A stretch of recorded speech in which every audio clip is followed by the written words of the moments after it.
Welcome කියලා පිළිගන්නවා. ඉතින් අදත් මගේ channel එකට කට්ටියම ගොඩක් අය අහලා තිබ්බා මේ audience ගැන වීඩියෝ එකක් කරන්න කියලා. එතකොට මම මගේ කලින් වීඩියෝ එක මේ audience ගැන චුට්ටක් ටච් කරා. නමුත් මට හිතුණා මේ audience ගැන වෙනම වීඩියෝ එකක් කරන එක වඩාත් හොඳයි කියලා. ඉතින් මම මේ අද කරන වීඩියෝ එකෙන් කතා කරන්න යන්නේ audience types ගැන. සහ මම audience එකක් create කරලාත් පෙන්නනවා හරියට කොහොමද target කරලා audience එක හදාගන්නේ කියලා. audience type ගත්තොත් ඔයගොල්ලෝ දන්නවා Facebook එකෙන් audience type තුනක් තියෙනවා. පළවෙනි එක save audience, ඊළඟට custom audience, අනිත් එක look like audience කියලා. එතකොට අපි මේ වීඩියෝ එකෙන් කතා කරනවා ඔයා කරන business එකට most suitable audience එක මොකක්ද කියලා. සහ audience එක හදාගන්නේ කොහොමද කියලා. ඉතින් අපි වැඩි කතා නැතුව යමු අද අපේ වීඩියෝ එකට.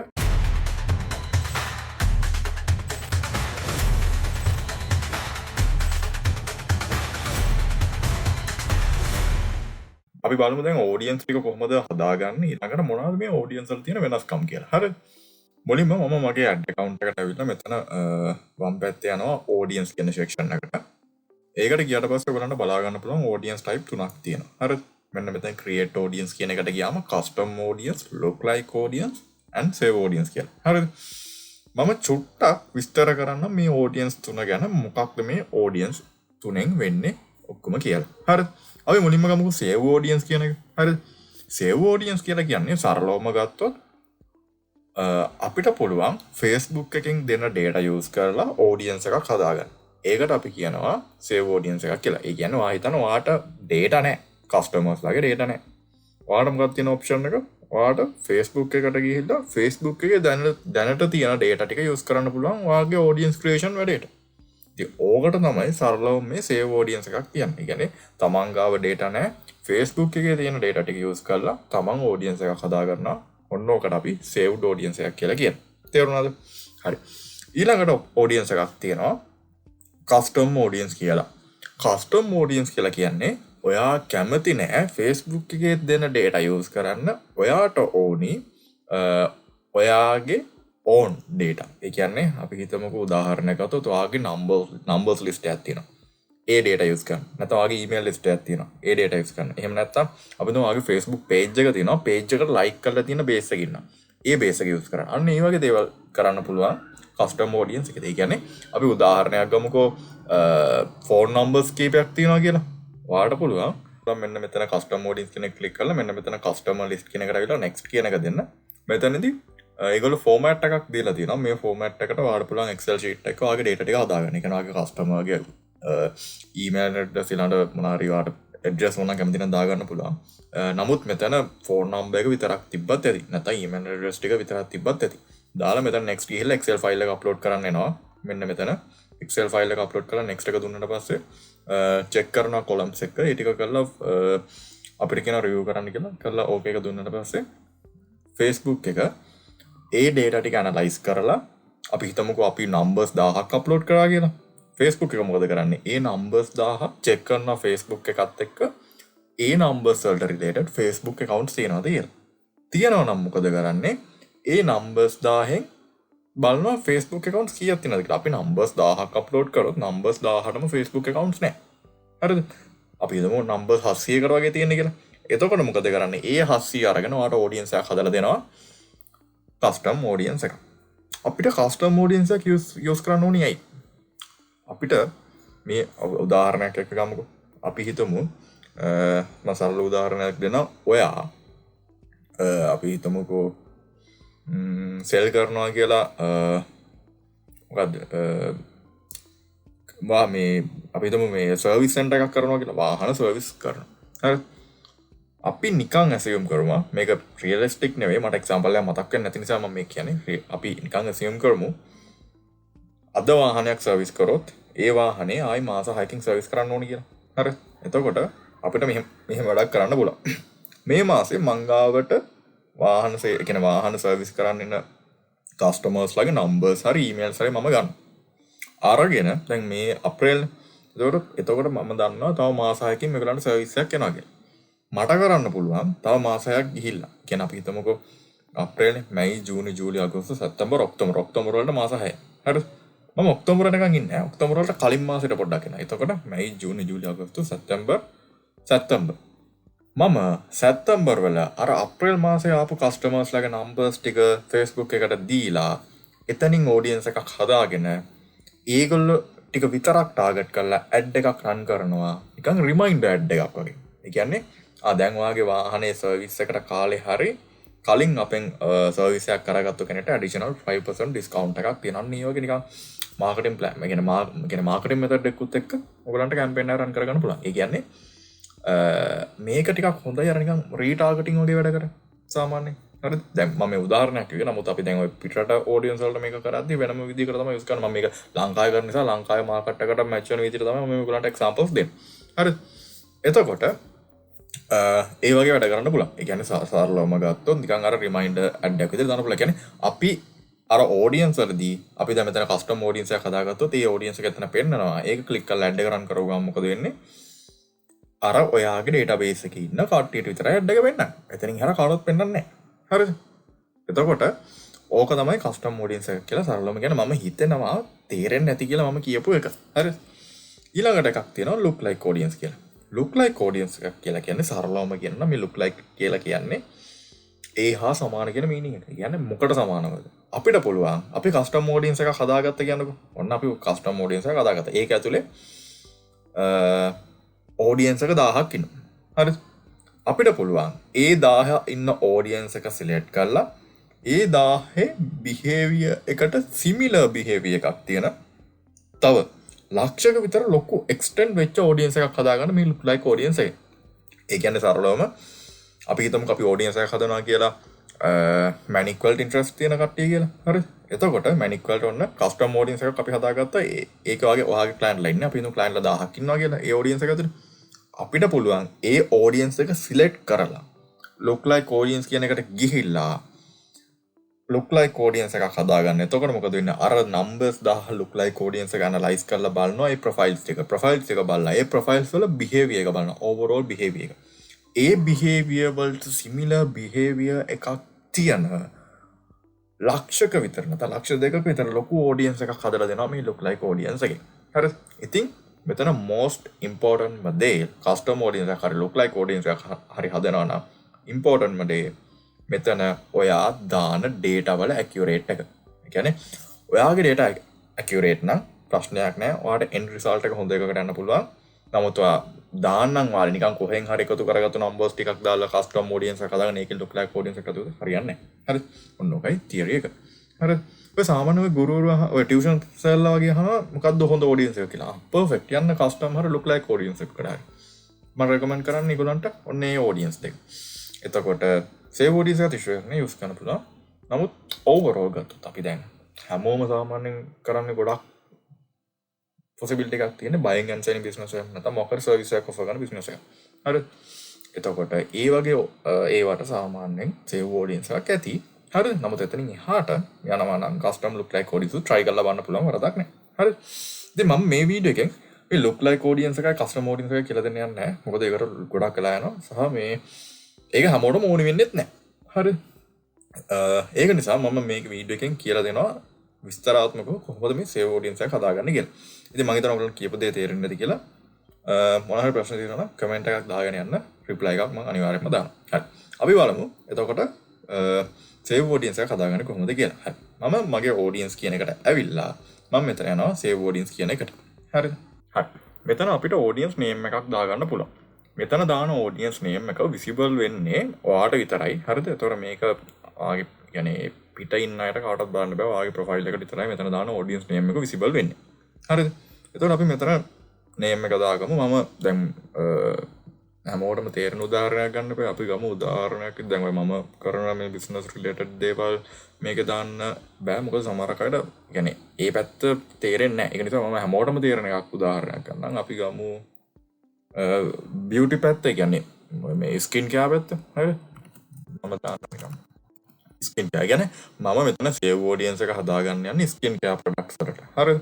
මට එහෙම ප්‍රොඩක්ට් එකක් නැහැ. මම නිකන් assume කරලා ඉතින් හිතලා මේ audience එක හදලා හදන විදිහ පෙන්වන්න යන්නේ. හරි. එතකොට මෙතන කැමති නමක් දාගන්න. හරි. ඊට පස්සේ මේ මෙතන අපිට තියෙනවා location එකට. ඒ කියන්නේ location එක select කරන්න. මෙතන අපි target කරන country එක දාගන්න පුළුවන්.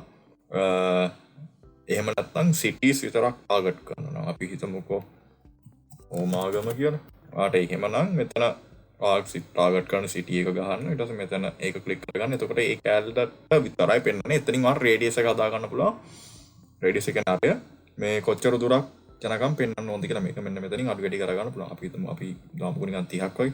එතකොට 30කට වගේ තමයි මේ කියන්නේ හෝමාගම ඉඳන් වටේ කිලෝමීටර් 30කට ඉන්න ප්‍රමාණයකට වාගේ ඇඩ් එක පෙන්වනවා. හරිද? එහෙම නැත්නම් ඒ කියන්නේ මේක අදාළ වෙන්නේ මේ සාමාන්‍යයෙන් ෆිසිකල් ෂොප් එකක් කරන කෙනෙක්ට. ඒ කියන්නේ ඔන්ලයින් ෂොප් එකක් කරන්නේ නැහැ. ෆිසිකල් ෂොප් එකක් කරන. ඒ කියන්නේ ෆිසිකලිම එන්න ඕනි කස්ටමර් ප්‍රොඩක්ට් එක පර්චේස් කරන්න.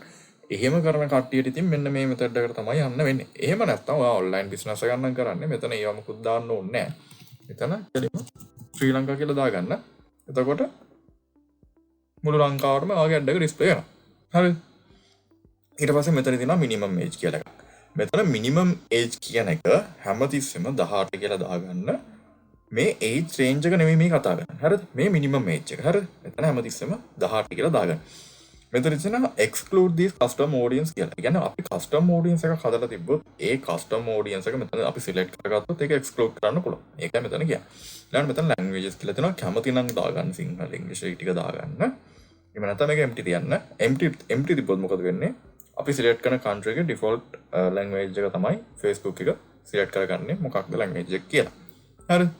එතකොට මෙතන තියෙනවා advantage plus audience කියලා. එතකොට මෙතන තියෙනවා include these custom audience කියලා. අතන exclude කරන්න පුළුවන් custom audience එක මෙතන include කරන්න පුළුවන්. හරිද? يعني මේ වගේ වට යනවා නම් පොඩ්ඩක් වාසාමානෙන් business එකට campaign කරනක අවුරුද්දක් කමාරක විතර ගියාට පස්සේ මේව touch කරන්න යන්න. එතකොට ඔයාලට අවුරුද්දක විතර experience එකකුත් තියෙනවා. ඊට පස්සේ මේවා ගැන අමුතුවෙන් කියලා දෙන්න ඕනේ. ඔයා නිකම්ම තේරෙනවා මෙතන මේ මොකද්ද කියන්නේ කියලා. මම ඒවා ගැන වැඩි කියන්නේ නැහැ. මොකද ගොඩක් අය වීඩියෝස් බලනවා බේසික් මට්ටමේ. කියන්නේ අලුතෙන් මේවා ඉගෙන ගන්න කැමති කට්ටිය. ඒක නිසා මම මේවා කියලා දීලා වැඩි මේ වීඩියෝ එක දිග කරන්නෙත් නැහැ. සහ සංකීර්ණ කරන්නෙත් නැහැ. මේ බලන කට්ටියට. ඊට පස්සේ මෙතන තියෙනවා age range එක select කරන්න. හරිද? අපි දැන් කලින් minimum age එක 18 දාගත්තනේ. 18 දාගත්ත නිසා by default මෙතන age range එක 18න් පටන් ගන්නවා. අපි හිතන්නේ මෙතන minimum age එක 21 දාගත්තා කියලා. එතකොට මොකද වෙන්නේ? මෙතන age එක පටන් ගන්න 21කින්. අන්න ඒකයි මම කිව්වේ. මෙතන හැමතිස්සෙම 18 දාගන්න. මෙතනින් අපිට වෙනස් කරගන්න පුළුවන් age range එක. හරිද? එතකොට මම දැන් beauty product එකක් කරන්නේ. මම මේක රිසර්ච් එකක් කරලා නැහැ. මම මේ නිකන් just now ඔයගොල්ලන්ට පෙන්වන්න ඕන නිසා මේක මේ හදලා පෙන්නනවා. එතකොට මම මිනිමම් ඒජ් එක අපි හිතමු 20 විතර කියලා. 20 ඉඳන් මම මෙතන ටාගට් කරනවා 55 විතර යනකම් කට්ටිය. ජෙන්ඩර් එක all දාගන්නත් පුළුවන්, men women දාගන්නත් පුළුවන්. මම රෙකමන්ඩ් කරන්නේ ලංකාවේ නම් all කියන එකම දාගන්න. හරිද? ඊළඟට මෙන්න මෙතන detail targeting කොටස. මේක තමයි most important කොටස මෙන්න මේකෙදි. අපි බලමු මේ detail targeting කියන්නේ මොකක්ද? මේක දාගන්නේ කොහොමද කියලා. හරි. මෙතන detail targeting වල මේ පාට දාන්න පුළුවන්. දැන් අපි ගත්ත ස්කින් කෙයා ගැනනේ. හරිද? එතකොට අපි නිකන් දාගන්න පුළුවන් මේකට related නිකන් අපි කියමු මේවට keywords කියලා keywords ටික. හරිද? එතකොට අපි හිතමු දැන් ඔයාට මෙතනට දාන්න ඕනි keywords ගැන කිසිම idea එකක් නැහැ කියලා. හරිද? හැබැයි ඔයාට idea එකක් තියෙනවා මොකද්ද විකුණන product එක කියලා. හරිද? එතකොට ඔයාට මෙහෙම දෙයක් කරන්න පුළුවන්. ඔයා විකුණන ප්‍රොඩක්ට් එක කාටද ඕනේ කියලා බලන්න. බලලා එන්න ඒ අයිඩියා එක මෙතන ගන්න. දැන් අපි හිතමුකෝ ස්කින් කෙයානේ. එතකොට ස්කින් කෙයා ප්‍රොඩක්ට් එකක් සාමාන්‍යයෙන් ඕනේ කාටද? මේ බියුටි එක ගැන හිතන කට්ටියනේ. අපි නිකන් ගහමු මෙතන බියුටි කියලා. හරිද? මෙතන බියුටි කියලා ගහපු ගමන් අපිට එනවා මෙතන interest the behaviors the ගොඩක් එනවා. හරිද? මම මෙතන මේ field of study අනම්මනම් මුකුත් කියන්නේ නැහැ. එකින් එක පැහැදිලි කරන්න යන්නේ නැහැ. වෙලාව යන නිසා. මෙතන දැනට ඔයගොල්ලෝ interest කියලා තියෙන ටික විතරක් select කරගන්න. මේ අපිට මෙතන අපි ගමු cosmetic ඔන්න ඔය වගේ. හරිද? දැන් අපි එතකොට මෙහෙම එකක් දාගත්තට පස්සේ මෙතනට mouse point එක අරන් ගියාට පස්සේ තියෙන වාසිය ඉතුරු ඒවා ඒකට related ඉතුරු ඒවා නිකම්ම suggestions විදියට මෙන්න මෙතන අපිට suggest වෙන්න ගන්න. අන්න එක අපි දාන පළවෙනි එක හරියට දාගන්න. එතනින් පස්සේ suggestions ටික යා නිකම්ම අපිට දෙනවා. හරි? මෙන්න මේ විදියට cosmetic ඊළඟට natural skin ඔය වගේ ඕන එකක් ඔයාලට දාගන්න පුළුවන්. හරිද? facial whatever ඕනි තරම් දාගන්න පුළුවන්. හරි මෙතන සාමාන්‍ය ලිමිට් එකක් තියෙනවා දාගන්න එකට ඒකවා කරන බිස්නස් එකෙන් බිස්නස් එකට ඒක වෙනස් වෙන එක මට මෙහෙම කියන්න බෑ. හරි ඒ කියන්නේ මම මෙහෙම කිව්වොත් ඊට පස්සේ ඕගොල්ලෝ ඒක ඇප්ලයි කරගත්තොත් ඒක සමහරකට රිසල්ට් නැති වෙන්න පුළුවන්. එතකොට මම සමහර අය මේක තේරුම් අරගෙන වැඩේ කරගෙන යනවා. නමුත් සමහර අය බයින්නම බලාගෙන ඉන්න පිරිසක් ඉන්නවා. එතකොට බයින්න. ඒක නිසා මම මේ වගේ දේවල් කියන්න යන්නේ නැහැ. හරි. මෙතන ඔයා කැමති ප්‍රමාණයක් දාගන්න. නමුත් වැඩි ගොඩක් දාගන්න යන්න එපා. හරි. ඔන්න ඔය විදිහට දාගන්න පුළුවන්. දාලා මෙතන නැරෝ ඔඩියන්ස් කියලා එකක් තියෙනවා. මේක කියලා දෙන්න ඊළඟ වීඩියෝ එකේදී. නැත්නම් මේ වීඩියෝ ගොඩක් දික් වෙනවා. හරි. එතකොට ඒ ටික ඔක්කොම දාගෙන මෙන්න මෙතන create save audience කියන එක දෙන්න. එතකොට මෙන්න මෙතන අපේ audience එක හැදෙනවා. හරිද? මෙන්න මේක. අපි දැන් මේක ඔයාලට පේනවා මේක ඉස්සරහා තියෙනවා ready කියලා එකක්. ඒ කියන්නේ මේක අපිට use කරන්න පුළුවන් කියන එක තමයි මේ ready කියන status එකෙන් කියන්නේ. හරිද? අපි මේක click කරලා බලමු මේක ඇතුලේ කොච්චර ලොකු audience එකක් ඉන්නවද කියලා. මේක click කරාම අපිට බලා ගන්න පුළුවන් estimated audience size 180යි 194යි අතර. sorry. ඒ කියන්නේ අපි දාපු ඩීටේල් ටාගටිං. ඒ කියන්නේ මෙන්න මේ ඩීටේල් ටාගටිං වලට අයිති වෙන ලංකාව ඇතුලේ ඉන්න ඔඩියන්ස් එක මෙච්චරක්ලු. හරිද? එතකොට අපි කැම්පේන් එකක් රන් කරොත් මේ ඔක්කොටම පෙන්නනවද? නැහැ. ඔක්කොටම පෙන්නන්නේ නැහැ. ඒකට හේතුව අපි දාන බජට් එකත් එක්ක අපිට එහා පැත්තෙන් පෙන්නන එස්ටිමේට් කොච්චර මේකක් දකිනවද කියලා. අපි හිතමුකෝ අපි මම උදාහරණයක් $5ක් දානවා කියලා. $5ට අපිට පෙන්නනවා දවසට ඔයාලට රීච් එනවා 5000ක් කියලා. හරිද? මම නිකන් කියන උදාහරණයක්. හරිද?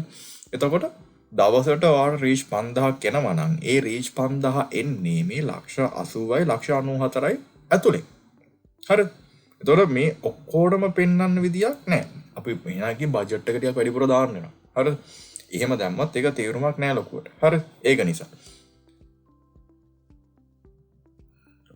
ඉතින් ඒ වගේ ඔයගලන්ට මෙතන ඔඩියන්ස් ඕනි තරම් හදාගන්න පුළුවන්. මෙතන ඔඩියන්ස් හදන ලිමිට් එකක් නෑ. ඔයාලා කැමති තරම් ඔඩියන්ස් හදාගන්න පුළුවන්. හරිද? එතකොට මේ මම නම් කියන්නේ සාමාන්‍යයෙන් ඔඩියන්ස් කීපයක් හදන්න. ඒ කියන්නේ ඔයාලට බජට් එකක් තියෙන කෙනෙක් නම් එක එක ඔඩියන්ස් වලට try කර බලන්න. මොන ඔඩියන්ස් එකෙන්ද ඔයාලට වැඩිපුර රිසල්ට් එකක් ගෙනත් දුන්නේ. අන්න ඒ වගේ ඔයාලට ඔඩියන්ස් හදාලා try කරලා බලන්න පුළුවන්. මොන ඔඩියන්ස් එකෙන්ද ඔයාලට හොඳ රිසල්ට් එකක් ආවේ කියලා බලන්න. හරිද? ඉතින් මම මේක යූස් කරලා ආයේ මෙතන කැම්පේන් එකක් හදලා පෙන්නන්නේ නැහැ. මේ මොකද මේ කලින් වීඩියෝස් වල තියෙනවනේ මේ මගේ ඔය කැම්පේන් හදන වීඩියෝස් කොහොමද කියලා. මම ඕනනම් ඒකේ වීඩියෝ එකක link එකක් දාලා තියන්නම්. ඒක බලන්න. ඒක බලලා මේ කැම්පේන් එක ක්‍රියේට් කරගන්න. ඉතින් ওই විදියට තමයි අපි Facebook එකේ save audience එකක් හදාගන්නේ. ඉතින් මම අර කලින් කිව්වා වගේ look like එක custom audience එක කියලා දෙන්න ගියේ නෑ. මොකද ඒක හැමෝටම ඕනේ නැති නිසා. හරිද? ඊළඟට අර මොන හරි මම කලින් කියනවා මොන හරි ප්‍රශ්නයක් තිබ්බොත් මම මෙතන contact number එකක් දාලා තියෙනවා අපේ marketing team එකේ. ඔයගලන්ට ඕන නම් consultation එකක් ගන්න මාත් එක්ක live one to one consultation එකකට යන්න පුළුවන්. එහෙම නැත්නම් මගේ Facebook ad course එක තියෙනවා. ඒක purchase කරගන්නත් පුළුවන්. හරිද? විස්තර දැනගන්න නම් ওই number එකට කතා කරන්න.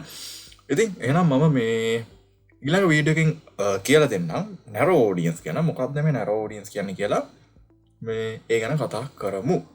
ඔය විදිහට තමයි වැඩ ටික අපි හදාගන්නේ. ඉතින් සමහර අයට මේවා ගැන ප්‍රශ්න වෙන්න පුළුවන්. හරි. ඊළඟට මම මේ කියලා දෙන ස්ට්‍රැටජි එක ඔයාගේ බිස්නස් එකට නොගලපෙන්නත් පුළුවන්. මොකද මම මගේ YouTube එකේ දාන්නේ common strategy එකක් හැමදෙස්සම. ඉතින් සමහර වෙලාවට මේක ඔයාලට හරියන්නත් පුළුවන්, සමහරකට හරියන්නේ නැති වෙන්නත් පුළුවන්. ඉතින් ඔයගොල්ලන්ට ඕනි නම් ඔයාගේ බිස්නස් එකකටම යුනික් ස්ට්‍රැටජි එකක් හදාගන්න ඔයාලට පුළුවන් මාත් එක්ක live one to one consultation එකකට එන්න. එතකොට මම ඔයාගේ ස්ක්‍රීන් එකේ ඉඳලම ඔයාලට ඒ ටික එක්ස්ප්ලেইন කරලා දෙන ගමන්ම කියලා දෙනවා කොහොමද ඔයාගේ ස්ට්‍රැටජි එක හදාගන්නේ සහ මම live ස්ට්‍රැටජි එකක් දෙනවා. ෂෙඩියුල් එකකුත් එක්ක. මේක මෙච්චර කාල රන් වෙන්න ඕනේ, බජට් එක මෙච්චරක් ඇලොකේට් වෙන්න ඕනේ. ඔයාගේ ගෝල් එක මේක. ඔන්න ඔය විදියට මම ඔයාලට ෆුල් ස්ට්‍රැටජි එක දෙනවා. එහෙම නැත්නම් ඔයාලට පුළුවන් මගේ Facebook ad course එක purchase කරන්න. ඒකෙත් මම මේ ඔක්කොම ටික කියලා දීලා තියෙනවා. ඉතින් ඔයාලට මොනවා හරි ප්‍රශ්න තියෙනවා නම් course එක ගැන දැනගන්න ඕන නම් consultation එක book කරගන්න ඕන නම් ඔයාලට පුළුවන් මම description එකේ දාලා තියෙන number එක through contact කරගන්න. අපේ marketing team එකේ ඉන්නවා. ඒගොල්ලෝ through ඔයාලට පුළුවන් මාව contact කරගන්න.